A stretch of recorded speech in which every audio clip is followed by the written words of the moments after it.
صل على سيدنا ومولانا محمد وعلى بسم اللہ الرحمن الرحیم۔ السلام علیکم ناظرین و سامعین کرام۔ پروگرام یاد الہی دیکھنے کے لیے، یاد الہی کے سابقہ تمام پروگرامز دیکھنے کے لیے، بالخصوص وظائف دیکھنے، سننے، جاننے اور پڑھنے کے لیے آپ ہمارے یوٹیوب چینل اور فیس بک کے پیج یاد الہی یعنی YADSPECILAHI فیس بک پیج اور یوٹیوب چینل یاد الہی کو سبسکرائب بھی کیجئے، لائک بھی کیجئے، کمنٹس بھی کیجئے تاکہ یاد الہی کے مختلف پروگرامز اور وظائف سے آپ مکمل رہنمائی حاصل کر سکیں۔ جی ناظرین و سامعین، پروگرام یاد الہی میں روزانہ عظیم ہستیوں کے تذکرے پاک کیے جاتے ہیں اور اس کے ساتھ ساتھ کچھ ایسے موضوعات پر گفتگو ہوتی ہے جن سے آپ کو رہنمائی حاصل ہوتی ہے۔ آج سیدنا عمار بن یاسر رضی اللہ تعالیٰ عنہ آپ کے تذکرے پاک ہوں گے، آپ کے تذکرے خیر ہوں گے۔ اس سے پہلے کتاب الشفا سے آج کا خاص وظیفہ بچے کی کند ذہنی ختم کرنے کا روحانی علاج۔ ڈلنس، مائنڈ ڈلنس جو ہے، ذہنی غباوت، کند ذہنی، اس حوالے سے سبق یاد کرنے کے باوجود بھول جائے، تو یہ ایک وظیفہ ہے، ایک روحانی علاج ہے۔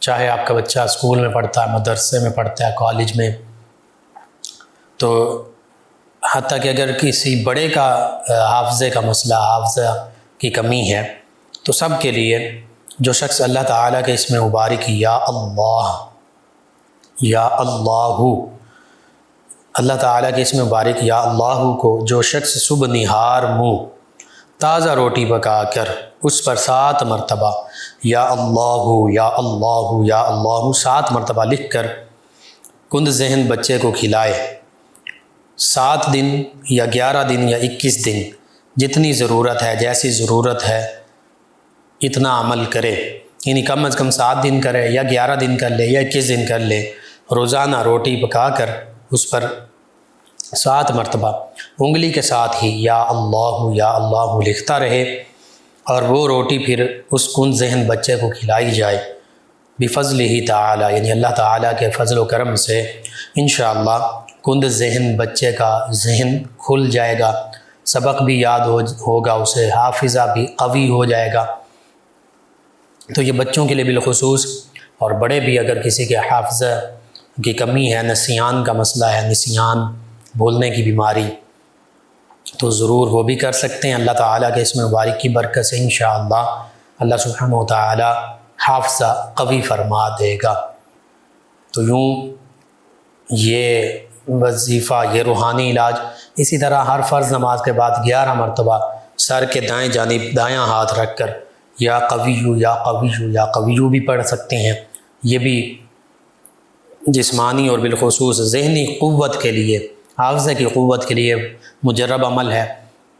ربی زدنی علما یہ پڑھیں، بالخصوص دعا مانگیں کہ اللہ میرے علم میں اضافہ فرما۔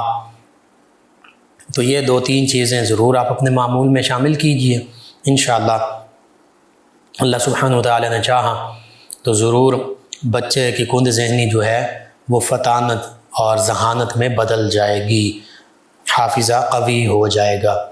آپ کو ضرورت ہے اپنے بچوں کے لیے، خود اپنے لیے اپنے معمول میں شامل کیجئے، اپنے اوراد و وظائف میں شامل کیجئے، اپنے اعزہ، اقربا، رشتہ دار، دوست، احباب، پڑوسی، محلہ دار، امت مسلمہ تک پہنچائیے۔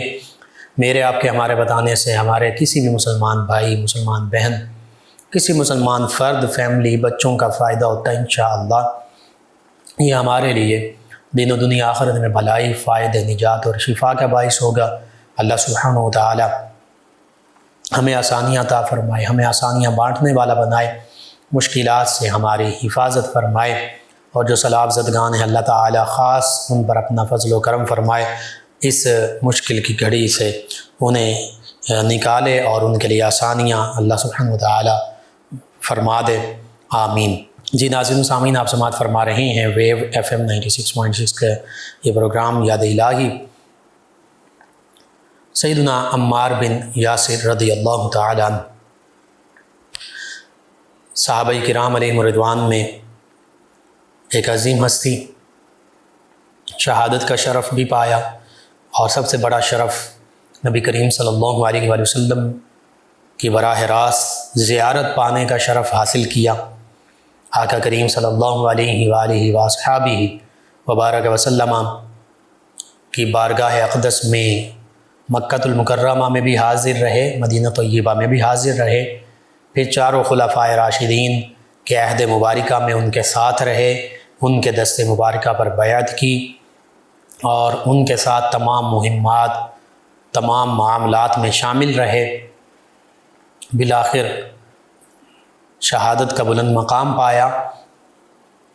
آپ کے خاندانی پس منظر کا اگر ذکر کیا جائے تو آپ کا اسم گرامی چونکہ عمار ہے، اور کنیت آپ کی ابو یقظان، والد گرامی جو ہیں آپ کے ان کا اسم گرامی یاسر ہے، والدہ ماجدہ جو آپ کی ہیں ان کا اسم گرامی سمیہ ہے، اور سیدنا عمار رضی اللہ عنہ کے والد اور والدہ انہوں نے بھی صحابیت کا شرف پایا۔ ان کا خاندان بیسیکلی بنیادی طور پر یمن سے تعلق رکھتا تھا، یمنی تھے۔ تو سیدنا یاسر رضی اللہ عنہ جو سیدنا عمار رضی اللہ عنہ کے والد گرامی ہیں، ان کے ایک بھائی وہ کھو گئے، غالباً مکہ المکرمہ آئے تو کافی عرصہ واپس نہیں گئے، نوجوانی کا عالم تھا۔ تو یہ سیدنا یاسر رضی اللہ عنہ اور ان کے بھائی اپنے بھائی کو جو کھو گیا تھا اس کو ڈھونڈنے کے لیے مکہ المکرمہ آئے، اس کو تلاش کیا۔ اسی تلاش بسیار کے دوران ان کے بھائی یعنی سیدنا یاسر رضی اللہ عنہ کے بھائی جو ہیں وہ واپس چلے گئے یمن، اور انہوں نے یہاں مکہ المکرمہ میں رہنا پسند کیا اور یہیں سکونت اختیار کر لی۔ یوں یہ یمن سے مکہ المکرمہ کے باشندے بن گئے، سیدنا عمار رضی اللہ عنہ کے والد گرامی سیدنا یاسر رضی اللہ تعالی عنہ۔ پھر آقا کریم صلی اللہ علیہ وآلہ وسلم کی ولادت باسعادت بھی ہوئی، آپ نے نبوت کا اعلان فرمایا۔ تو جب نبوت کا اعلان فرمایا تو کائنات کی پاکیزہ ترین پاکیزہ قلوب ہستیوں نے نبی کریم صلی اللہ علیہ وآلہ وسلم کے اس پیغام پر لبیک کہا، فوراً اسلام کو قبول کیا، ایمان کی دولت سے مشرف ہوئے۔ ان ہستیوں میں، ان پاکیزہ نفوس ہستیوں میں، ان نفوس قدسیہ میں کہ جنہوں نے نبی کریم صلی اللہ علیہ وآلہ وسلم کے پیغام کو فوراً قبول کیا، اور بعد از انبیاء کرام علیہ السلام کائنات کی عظیم ترین ہستیاں بننے کا شرف پایا، ان میں سیدنا عمار رضی اللہ عنہ خود بھی شامل ہیں، آپ کے والد گرامی سیدنا یاسر رضی اللہ عنہ بھی شامل ہیں، آپ کی والدہ ماجدہ سیدہ سمیہ رضی اللہ تعالی عنہ بھی شامل ہیں۔ تو یہ بہت بڑا شرف، اور پھر جب یہ شرف پایا تو چونکہ آپ کا اصل جو وطن تھا، آبائی وطن وہ یمن تھا، تو مکہ المکرمہ کے لوگوں نے سیدنا عمار رضی اللہ عنہ، آپ کے والد، آپ کی والدہ، آپ کے گھرانے کو ستانا شروع کر دیا، تکالیف دینی شروع کر دیں، پریشان کرنا شروع کر دیا، ظلم و ستم کے پہاڑ توڑے کہ کہیں یہ اسلام سے برگشتہ ہو جائیں، اسلام چھوڑ دیں معاذ اللہ اور دوبارہ کفر میں لوٹ آئیں۔ لیکن اس خانوادے نے، ان ہستیوں نے اسلام کے دامن کو نہ چھوڑا، حتیٰ کہ سیدنا عمار بن یاسر رضی اللہ تعالیٰ عنہ، آپ کی والدہ ماجدہ جو ہیں، یہ اسلام کی پہلی شہید ٹھہری، سیدہ سمیہ رضی اللہ تعالی عنہا۔ سیدہ سمیہ رضی اللہ تعالی عنہا جو آپ کی والدہ ہیں، اسی طرح سیدنا یاسر رضی اللہ عنہ جو آپ کے والد ہیں، ان کو ابو جہل اور دیگر کفار مکہ، قریش کے بڑے بڑے سردار بارہا منع کرتے رہے کہ اسلام قبول نہ کرو، اور اگر قبول کر لیا ہے تو اس کو چھوڑ دو، اذیتیں پہنچاتے رہے، تکلیف دیتے رہے، حتیٰ کہ ایک موقع پر ابو جہل نے سیدہ سمیہ رضی اللہ تعالی عنہا جو سیدنا عمار رضی اللہ عنہ کی والدہ ماجدہ ہیں، ان کے جسم مبارک پر یہ بھی نہیں دیکھا کہ یہ خاتون ہیں اور عمر رسیدہ ہیں، کافی عمر ہو چکی ہے ان کی، بلکہ ظلم و ستم کا نشانہ بناتے ہوئے ان کے جسم پر نیزے مارے، انہی نیزوں کی وجہ سے یہ زخمی ہوئیں اور پھر شہادت کا مقام پایا، اور یوں یہ اسلام کی پہلی شہید، اسلام کی پہلی شہیدہ ٹھہری۔ یعنی مکہ المکرمہ میں مسلمانوں میں صحابہ و صحابیات، اہل بیت کرام، ان سب ہستیوں میں جس ہستی نے سب سے پہلے شہادت کا مقام پایا، مردوں اور عورتوں سب میں کلیکٹیولی یعنی مجموعی طور پر، وہ یہی سیدہ سمیہ رضی اللہ تعالی عنہا ہے۔ تو یہ بہت بڑا اعزاز ہے کہ اسلام کی پہلی شہید ہونے کا اعزاز اور پہلے شہید کا اعزاز جنرلی مردوں عورتوں سب میں سے وہ آپ کو حاصل ہوا۔ تو اسلام نے تو اسلام ایسا عظیم دین ہے، ایسا پاکیزہ دین ہے کہ یہ شہادت کا شرف دیکھیے، اسلام کی وجہ سے ایک خاتون کو مل رہا ہے پہلی شہید ہونے کا اعزاز، یہ اللہ تعالیٰ نے ان کو عطا فرمایا، اس گھرانے کو عطا فرمایا، سیدہ سمیہ رضی اللہ تعالی عنہا کو عطا فرمایا۔ اور اسی طرح ان کے والد گرامی، ان کو بھی شہید کیا گیا، ان کو بھی ستایا گیا، تکالیف پہنچائی گئی۔ نبی کریم صلی اللہ علیہ وآلہ وسلم اس خانوادے کو جب دیکھتے کہ اتنی پریشانیوں، مصائب، تکالیف، ظلم و ستم کے باوجود یہ ثابت قدم ہیں، پہاڑ کی طرح ڈٹے ہوئے ہیں، اپنی جگہ پر قائم دائم ہیں، ہلتے نہیں، یعنی اسلام سے دور نہیں ہوتے، تو آقا کریم صلی اللہ علیہ وآلہ وسلم نے انہیں مزید صبر کرنے کا بھی حکم دیا، اور اللہ کی بارگاہ میں ان کے لیے دعائے رحمت بھی فرمائی، یہاں تک دعا فرمائی کہ اللہ انہیں آگ سے بھی محفوظ رکھ۔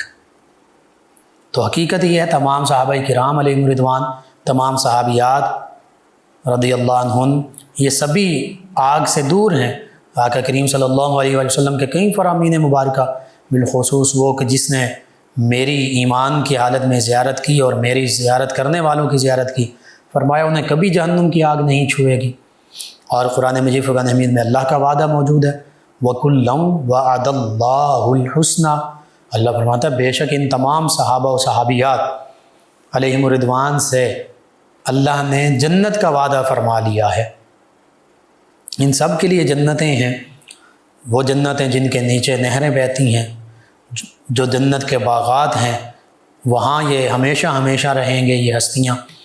تو نبی کریم صلی اللہ علیہ وآلہ وسلم نے انہیں صبر کی تلقین فرمائی، اور انہوں نے ایسا صبر کر کے دکھایا کہ جو تا قیامت امت مسلمہ کے لیے روشنی کا مینار ہے، مشعل راہ ہے، مینارہ نور ہے، کہ آج بھی اگر ہم پر مصیبتیں آئیں، پریشانیاں آئیں،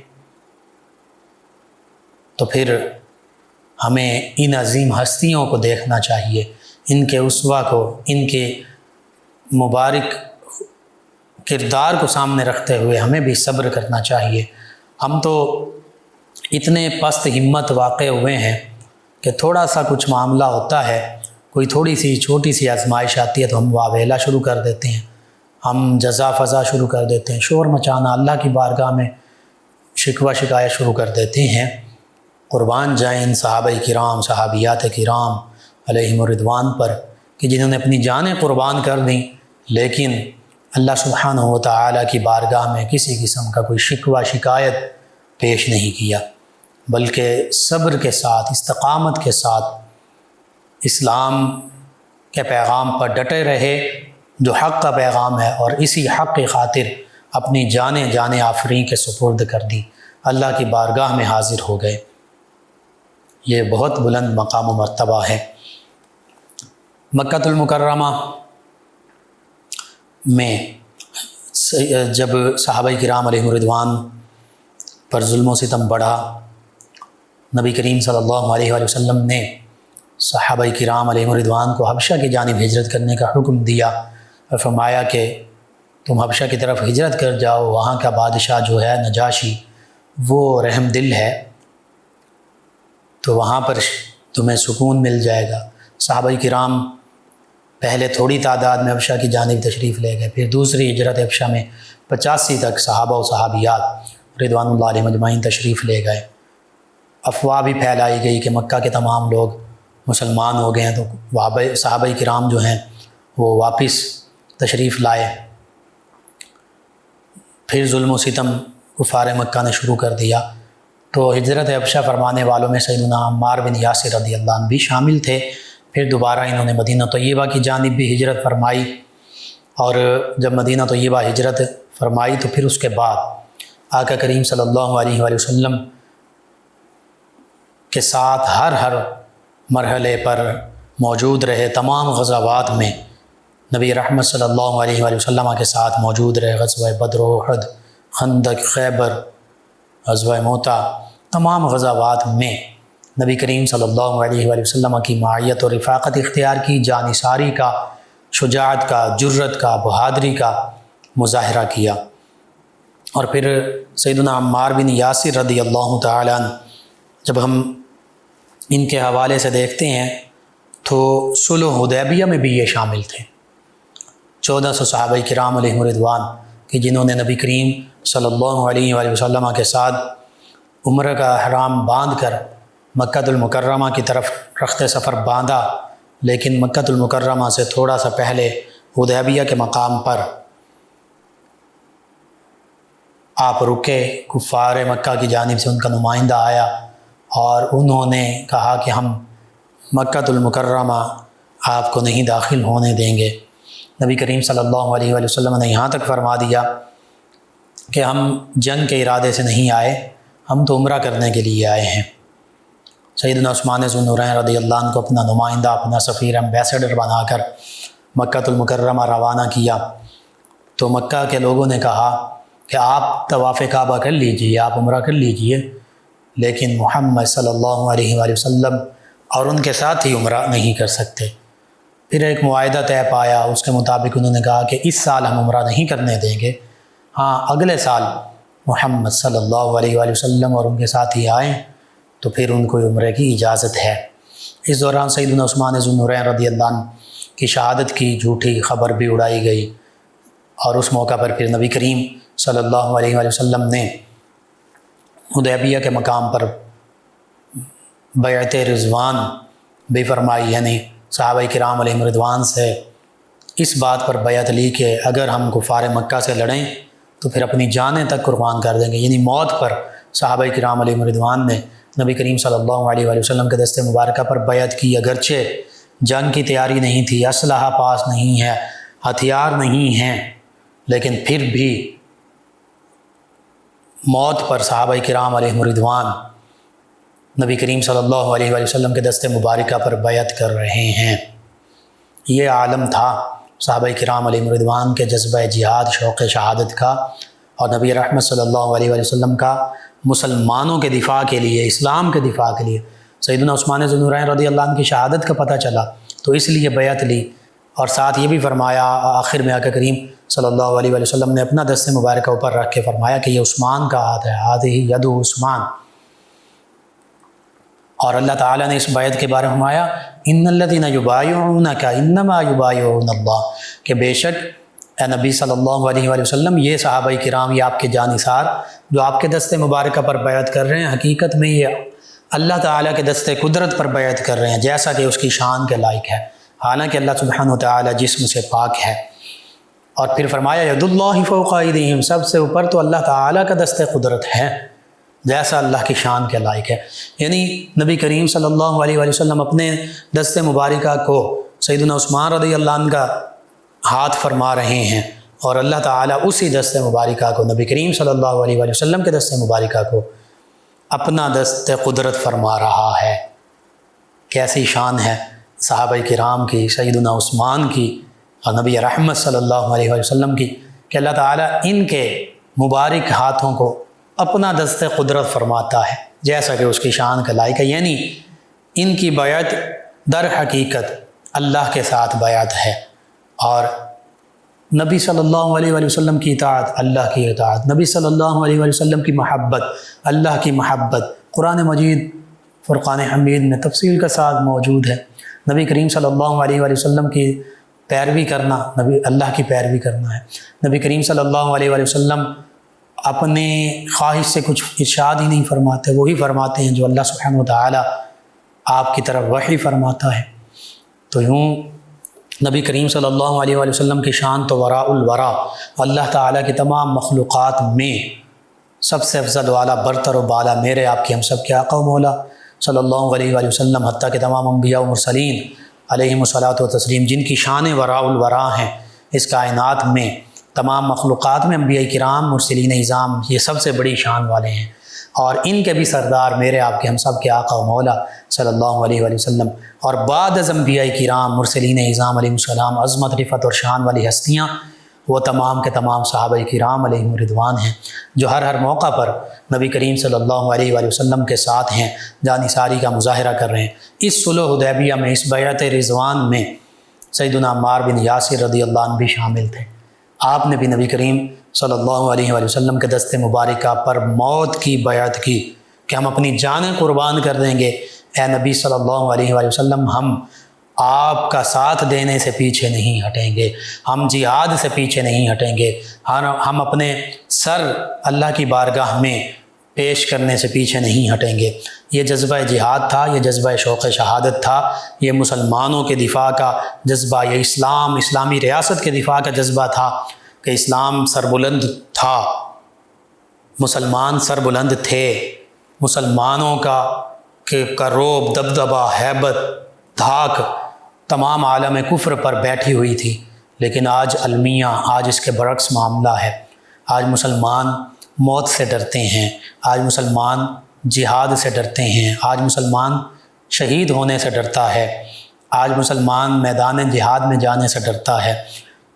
مسلمانوں کی 34 ممالک کی متحدہ افواج وہ فلسطین میں نہیں جا سکتی، وہ کشمیر میں نہیں جا سکتی، وہ برما میں نہیں جا سکتی، وہ شام کے مسلمانوں کا دفاع نہیں کر سکتی، وہ فلسطین اور کشمیر کے مسلمانوں کا دفاع نہیں کر سکتی۔ ہم یوں مداحنت کا یوں شکار ہو گئے، وہن کی بیماری ہم میں آ گئی کہ نبی کریم صلی اللہ علیہ وآلہ وسلم نے ایک موقع پر یہ فرمایا تھا، صحیح مسلم میں طویل یہ حدیث مبارکہ، اس کا خلاصہ پیش کرتا ہوں۔ فرمایا کہ ایک وقت آئے گا تم مغلوب ہو جاؤ گے، مسلمان مغلوب ہو جائیں گے، محکوم بن جائیں گے، زوال پذیر ہو جائیں گے، ظلم و ستم کا نشانہ بنیں گے۔ صحابہ کرام علیہ رضوان نے فرمایا یا رسول اللہ صلی اللہ علیہ وسلم، کیا مسلمانوں کی تعداد کم پڑ جائے گی؟ فرمایا نہیں، تعداد کم نہیں ہوگی، تعداد کثیر ہوگی۔ آج تقریباً 2 ارب کے قریب مسلمان ہیں، پوری آبادی کا تقریباً تیسرا حصہ بنتے ہیں، لیکن مسلمان پوری دنیا میں مغلوب ہیں، محکوم ہیں، تنزلی کا شکار ہیں۔ کیوں؟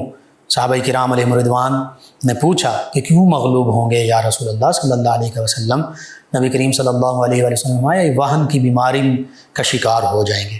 عرض کیا گیا یا رسول اللہ صلی اللہ علیہ وسلم، وہ وہن کی بیماری کیا ہے؟ تو ارشاد فرمایا موت سے ڈرنا، موت سے نفرت، انہیں موت سے نفرت ہو جائے گی، موت سے ڈریں گے کہ کہیں ہم مر نہ جائیں۔ ہم مسلمانوں اور اسلام اور اسلامی ریاست کے دفاع کے لیے اگر بارڈر پر جائیں گے تو پھر ہماری موت آ جائے گی۔ تو یہ موت سے ڈرنا، موت سے دوری اختیار کرنا، یہ اسے وہن کی بیماری کہتے ہیں۔ یہ بیماری ان میں آ جائے گی جس وجہ سے یہ مغلوب ہو جائیں گے۔ ہاں، اس کے برعکس اگر اللہ کے حکم پر عمل کرنے والے بنے تو پھر غالب ہوں گے۔ وہ حکم کیا ہے؟ سورہ آل عمران میں، جس پر صحابہ کرام نے عمل کر کے دکھایا، جس پر تابعین اعظام، تبع تابعین اعظام، اہل بیت کرام نے عمل کر کے دکھایا، جس پہ ہمارے نیک عادل سلاطین سیدنا عمر بن عبدالعزیز رضی اللہ عنہ، حضرت سلطان صلاح الدین ایوبی علیہ رحمہ، سلطان نور الدین زنگی علیہ رحمہ، سلطان محمود غزنوی علیہ رحمہ، محمد بن قاسم علیہ رحمہ، اسی طرح سلطان اورنگزیب عالمگیر علیہ رحمہ، جہانگیر علیہ رحمہ، دیگر جو نیک عادل سلاطین تھے، اسلام کی تعلیمات کے مطابق عمل پیرا ہونے والے، انہوں نے عمل کیا تو اللہ تعالیٰ نے انہیں دنیا میں بھی سلطنت اور عروج بخشا، اور دینی حوالے سے بھی ان میں سے اکثر علماء تھے یا علماء کے ساتھ بیٹھنے والے، ان سے قرآن و سنت کی رہنمائی لینے والے تھے۔ تو صحابہ کرام علیہم رضوان نے اللہ کے اس حکم پر عمل کیا. وہ عمل کیا تھا؟ وَلَا تَهِنُوا وَلَا تَحْزَنُوا وَأَنْتُمُ الْأَعْلَوْنَ إِن كُنتُم مُؤْمِنِينَ. فرمایا تم وَلَا تَهِنُوا، تم سستی اور کاہلی مت دکھاؤ. صحابہ کرام علیہم رضوان شجاع تھے، بہادر سے آگے ہوتے تھے. یہ ہمارے مسلمان ہم جیسے لوگوں کے لیے کہ سستی اور کاہلی مت دکھاؤ. صحابہ کرام اس کے برعکس نڈر تھے، جذبہ جہاد، شوق شہادت رکھنے والے، آگے سے آگے بڑھنے والے. وَلَا تَحْزَنُوا، اور غم زدہ مت ہو، رنجیدہ نہ ہو کہ کیا ہو گیا، صرف اسی پر مت بیٹھے رہو. یہ دو کام چھوڑ دو. پھر فرمایا وَأَنْتُمُ الْأَعْلَوْنَ، تم اعلیٰ ہوگے، تم غالب ہوگے، تمہارا غلبہ ہوگا، تم فاتح بن جاؤ گے، تم مفتون نہیں ہوگے، تم محکوم نہیں ہوگے، تم مغلوب نہیں ہوگے، بلکہ تم فاتح ہوگے، تم غالب ہوگے. ان کنتم مومنین، اگر تم سچے مومن ہو، سچے ایمان والے ہو. ہم اپنا ہر ایک، میں آپ، ہم سب اپنا جائزہ لیں، اپنا احتساب کریں، ہم ایمان کے کس درجے پر کھڑے ہیں. بعض اوقات اور حقیقت ہے یہ، ایمان کے کمزور ترین درجے پر ہم فائز ہیں کہ کچھ منکرات، کچھ برائیاں، گناہ، اور سب سے بڑا ظلم، کچھ ظلم دیکھتے ہیں. سب سے بڑا ظلم ہمارے مسلمان بہن بھائیوں، بچوں پر ہو رہا ہے، کشمیر، فلسطین، شام، دیگر ممالک میں، برما میں. لیکن حدیث مبارکہ میں جب ظلم دیکھو تو ہاتھ سے روکو. جن کے پاس طاقت ہے وہ ہاتھ سے روکیں گے، جن کو ہاتھ سے روکنے کا حکم ہے، یعنی اسلامی ریاستوں کے سربراہ، افواج اسلامیہ، اسلامی ممالک کی افواج، یا دیگر جو ادارے ہیں جن کے پاس پاور ہے، ان کو ہاتھ سے روکنے کا حکم ہے. ظلم کو، برائی کو، گناہ کو یہ ہاتھ سے روک سکتے ہیں. فرمایا جو ہاتھ سے روک سکتا، ہاتھ سے روکے، برائی، ظلم ہوتا ہوا دیکھے تو. اور فرمایا اگر یہ ہاتھ سے روکنے کی طاقت نہیں، یعنی جن کے پاس یہ پاور نہیں ہے، وہ زبان سے روکیں. زبان سے تو کہہ سکتے ہیں کہ بھائی یہ برا کر رہے ہو، ظلم کر رہے ہو، چھوڑ دو اس کو، اب باز آ جاؤ، اپنی آواز بلند کریں. اور فرمایا اگر یہ بھی نہیں کر سکتے، زبان سے بھی روکنے کی استطاعت نہیں رکھتے. آج ایسا معاملہ کہ جو زبان آواز بلند کرتے ہیں اپنے مسلمان مظلوم بھائیوں کے لیے، ان کی آواز بھی دبائی جاتی ہے. میڈیا بھی ان کو آگے نہیں لانا چاہتا، ان کی آواز میڈیا پر بھی نہیں لائی جاتی. تو پھر فرمایا گیا کم از کم دل میں، اب یہ فرمایا کہ برائی، منکر، گناہ، ظلم ہوتا دیکھو تو کم از کم دل میں تو برا جانو. فرمایا یہ ایمان کا کمزور ترین درجہ ہے. اور جس چیز کو ہم دل میں برا جانیں اس سے ہم بچتے ہیں خود، اور دوسروں کو بھی بچنے کا کہتے ہیں. تو اگر ہم خود بھی اسی میں مبتلا ہوں، اسی ظلم، اسی گناہ، اسی بیماری میں، اس کا مطلب یہ ہے کہ وہ دل میں بھی ایمان کا کمزور ترین درجہ بھی ہمارے پاس نہیں ہے. تو ہم سب اپنا احتساب کر سکتے ہیں. یہ صحابہ کرام علیہ رضوان ایمان کے کامل ترین درجے پر فائز تھے. سیدنا عمار بن یاسر رضی اللہ عنہ ہر موقع پر آقا کریم صلی اللہ علیہ وسلم کے ساتھ رہے. پھر سیدنا ابو بکر صدیق رضی اللہ عنہ کا عہد خلافت آیا، ان کے دست مبارکہ پر بیعت کی. دیگر صحابہ کرام علیہ رضوان کی طرح جہاں جہاں مسلمانوں کے، صحابہ کرام کے لشکر لڑنے کے لیے جاتے، وہاں یہ بھی شامل ہوتے. پھر سیدنا عمر فاروق اعظم رضی اللہ عنہ کے دست مبارکہ پر ان کی عہد خلافت میں بیعت کی، اور سیدنا عمر فاروق اعظم رضی اللہ عنہ نے ان کو کوفہ کا والی اور گورنر مقرر فرمایا. انہوں نے اپنے جو ذمہ داریاں تھیں بڑے اچھے احسن انداز کے ساتھ پوری کی، بالکل سادگی کی زندگی گزاری. کسی قسم کا کوئی ایسا معاملہ نہیں کیا کہ جو ان کے حوالے سے جس پر کوئی انگلی اٹھائی جا سکے. تو آج کے حکمرانوں کے لیے نبی کریم صلی اللہ علیہ وسلم کا اسوہ حسنہ، خلفائے راشدین علیہم رضوان کی سیرت مبارکہ، ان کے عہد خلافت، ان کے عمال، ان کے گورنرز، جن میں سیدنا عمار بن یاسر رضی اللہ عنہ بھی شامل ہیں، دیگر بھی ہیں. ان کی زندگیوں کو پڑھنا چاہیے، دیکھیں کہ انہوں نے کیسے اسلامی ریاست کا انتظام چلایا تھا. بالکل سادگی کے ساتھ زندگی گزارتے. کوئی دربان نہیں ہوتا تھا کہ فلاں، کوئی پروٹوکول نہیں ہوتا تھا کہ جی فلاں گورنر یا خلیفہ حکمران وقت ہیں تو ان کا ایک درباری کھڑا ہے، وہ اندر نہیں جانے دے گا، اس سے پہلے اسے بتائیں گے، پھر اندر بتائے گا، پھر اجازت ملے گی تو ملاقات ہوگی، ورنہ نہیں. کوئی ایسا معاملہ نہیں تھا. سیدنا عمر فاروق اعظم رضی اللہ عنہ کو ایک عام شخص آ کر براہ راست مل سکتا تھا، اپنی شکایت پیش کر سکتا تھا. گورنر کا وہ مصر کا وہ شخص آیا کہ جس کو مصر کے گورنر ان کے بیٹے نے مارا تھا تو اس نے کوئی روک ٹوک نہیں، اس نے آ کے شکایت پیش کی۔ سیدنا عمر فاروق اعظم رضی اللہ عنہ نے مصر کے گورنر کے بیٹے کو بلایا اور اس شخص سے جس کو مارا گیا تھا، گورنر کے بیٹے نے مارا تھا، فرمایا اس کو مارو، تم اپنا بدلہ لو۔ یہ عدل فاروقی ہے، یہ صحابہ کرام علیہم رضوان کا عدل و انصاف۔ اسی وجہ سے اسلام کی ریاست پنپ رہی تھی، پھیل رہی تھی۔ غیر مسلم بھی آج بھی اعتراف کرتے ہیں، اس وقت بھی اعتراف کرتے تھے۔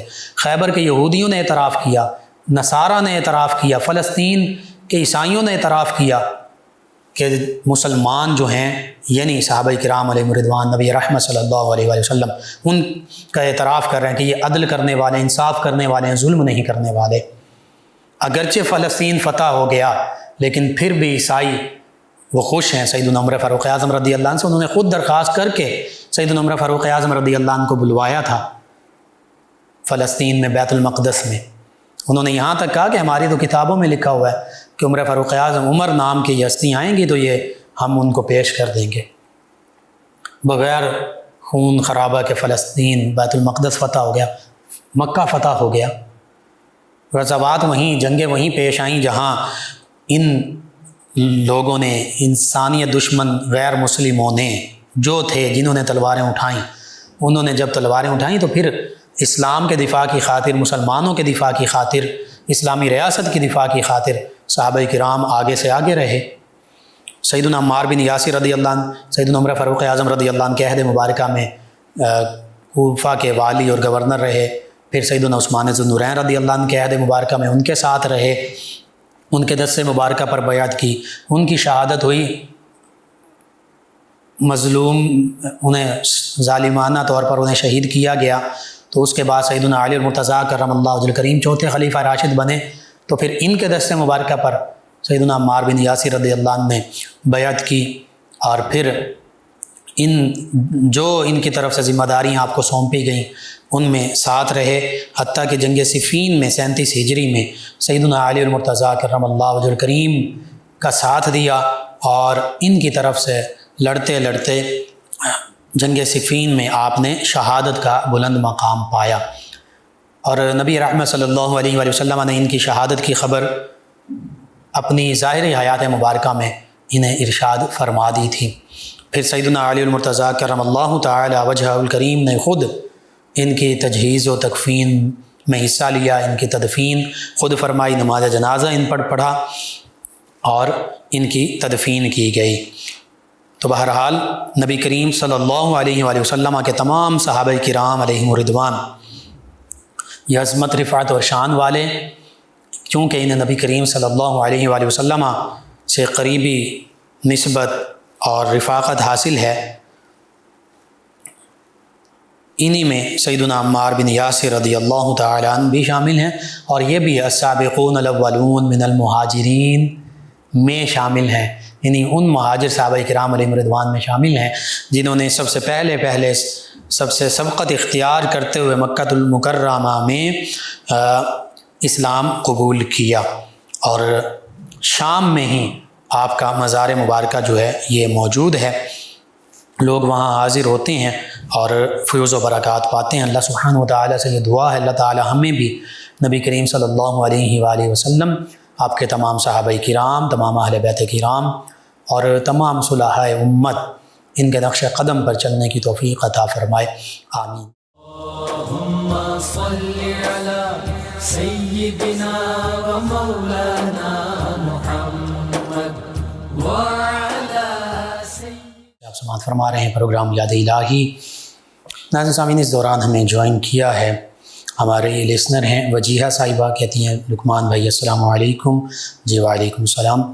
کہتی ہیں بالوں کے لیے وظیفہ بتا دیں، اور گھر میں چوہے ہیں، کوئی وظیفہ بتا دیں، گھر سے نکل جائیں۔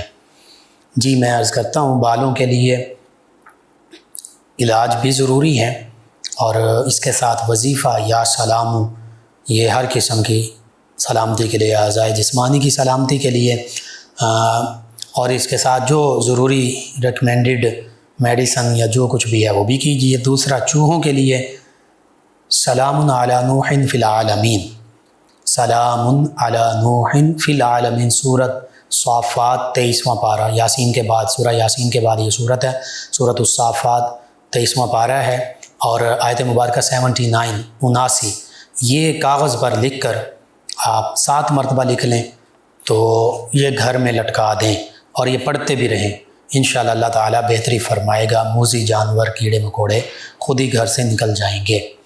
اور اس حوالے سے وہ کچھ گولیاں وغیرہ بھی ہوتی ہیں، وہ بھی آپ استعمال کر سکتے ہیں چوہوں کو مارنے کے لیے، لیکن بچوں کی پہنچ سے دور رکھیں وہ۔ ان کے علاوہ ہمیں جوائن کیا ایک اور ہمارے لسنر ہیں، اور نام انہوں نے نہیں لکھا، کہتے ہیں السلام علیکم۔ جی وعلیکم السلام۔ کہتے ہیں آپ کا پروگرام بہت شوق سے ہم سنتے ہیں، پوری ٹیم کو سلام۔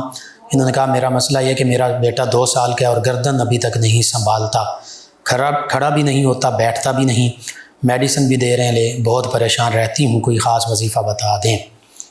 جی اس حوالے سے میں یہ عرض کروں گا، ہو سکتا ہے ان کے وہ بچے کے جو فوڈ سپلیمنٹ اور جو فزیکل کمپوننٹس ہوتے ہیں، جسمانی اعضاء بنانے کے لیے کیلشیم، میگنیشیم، پوٹیشیم، اسی طرح دیگر چیزیں ہوتی ہیں جن سے انسان کا جسم بنتا ہے، بالخصوص کیلشیم اور آئرن ان دو کا بہت کردار ہے، تو اس کی کمی بھی ہو سکتی ہے۔ تو اس حوالے سے کوئی اسپیشل جو نیوٹریشنسٹ ہیں ان سے بھی آپ رابطہ کر سکتے ہیں، اور ہومیوپیتھی میں بھی اس کے حوالے سے بھی آپ رہنمائی لے سکتی ہیں۔ تو بہرحال طریقہ علاج تبدیل کر کے دیکھ لیجئے۔ اور دوسرا ان کے لیے، بچے کے لیے، یا سلام ایک تو کثرت سے پڑھیں، یا اللہ یا سلام، یہ دونوں اللہ تعالیٰ کے اسماء مبارکہ جتنا زیادہ سے زیادہ ہو سکے اول آخر تا اعداد میں درود پاک پڑھ کر بچے پر بھی دم کریں، پانی پر دم کر کے پانی بھی پلاتے رہیں، انشاءاللہ اللہ تعالیٰ ہر قسم کی صحت، سلامتی، عافیت عطا فرمائے گا۔ ایک اور لسنر ہیں، یہ کہتے ہیں السلام علیکم بھائی، کیا حال ہے؟ جی وعلیکم السلام، الحمدللہ۔ انہوں نے کہا کہ ماشاءاللہ پروگرام بہت اچھا ہوتا ہے، اور انہوں نے اپنے خواب کا ذکر کیا ہے۔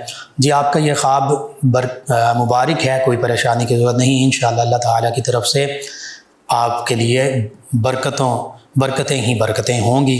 آپ بھی بحیثیت اللہ تعالیٰ کے مخلوق ہونے کے، مسلمان ہونے کے، نماز، تلاوت، درود پاک، استغفار، اس کی کثرت کیجئے، صدقہ خیرات کیجئے، انشاءاللہ اللہ تعالیٰ مزید بہتریاں فرما دے گا۔ قرۃ العین صاحبہ، عائشہ صاحبہ یہ کہتی ہیں کہ السلام علیکم لقمان بھائی۔ جی وعلیکم السلام۔ کہتی ہیں ماشاء اللہ پروگرام بہت اچھا ہے۔ جی شکریہ آپ کا، تمام ویورز کا، تمام لسنرز کا، آپ پروگرام کو پسند کرتے ہیں۔ انہوں نے کہا کہ بھائی میں نے یہ کہنا ہے کہ کزن ہیں ان کی، انہوں نے کہا کہ وہ بات مانتی ہیں ماں باپ کی، سب کی، لیکن بعض کا غصے میں آ جاتی ہیں تو پھر بات نہیں مانتی۔ کچھ لوگ کہتے ہیں کہ ان پر کوئی سایہ وغیرہ، کوئی مسئلہ، کسی نے کچھ کروایا ہے۔ چلیں جی میں 2-3 چیزیں آپ کے لیے، تمام امت مسلمہ کے لیے عرض کرتا ہوں۔ ایک تو انہیں کہیں سورہ بقرہ روز تلاوت کریں، اور گھر والے بھی سنیں۔